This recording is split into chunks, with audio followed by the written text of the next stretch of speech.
जिंदगी में ये सोचकर कभी मत घबराना कि तुम अकेले हो, बल्कि ये सोचकर डटे रहना कि अकेले ही काफी हो। एक बहुत ही प्यारी सी कहानी। एक लड़का था। लड़के का सपना था कि उसको आगे और बहुत पढ़ना है। लड़का एक गांव में रहता था, मगर उसको पढ़ाई के लिए, अपने सपनों को पूरा करने के लिए दूसरे शहर जाना था। गांव और शहर के बीच में एक नदी थी। उस लड़के को उस नदी को पार करना था। अब उसको जरूरत थी एक नाव की। नाव बनाने के लिए उसके पास में कुछ साधन तो नहीं थे, कुछ टूटी फूटी लकड़ियां थी और जंग लगे हुए औजार थे। लड़के ने नाव को बनाना शुरू किया।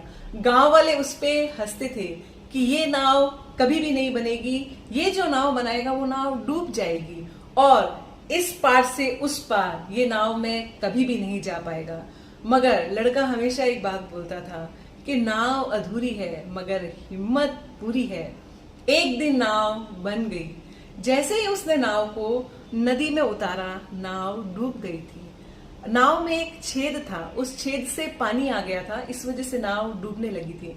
मगर अभी भी लड़के ने हिम्मत नहीं हारी थी। लड़के को पता था थॉमस एडिसन ने भी जब बल्ब का आविष्कार किया था तो वो 1000 बार फेल हुए थे। जब लोग उन पे हंसते थे तो वो हमेशा एक ही बात बोलते थे, मैं असफल नहीं हुआ। मुझे अब ये पता चल गया है कि इन 1000 तरीकों से बल्ब तो नहीं बन पाएगा। और बाद में उन्होंने बल्ब का आविष्कार भी किया था। लड़का डटा रहा अपनी नाव बनाने में और एक दिन नाव बन चुकी थी और वो उसी नाव को पार करके अपने सपनों को पूरा करने के लिए निकल गया था।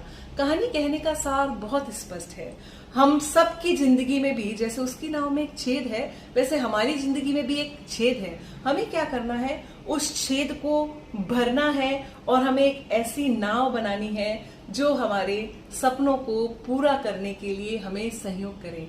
कहानी पसंद आई हो तो एक लाइक करना, शेयर करना एंड फॉलो जरूर करना। Thank you so much. जय श्री कृष्णा।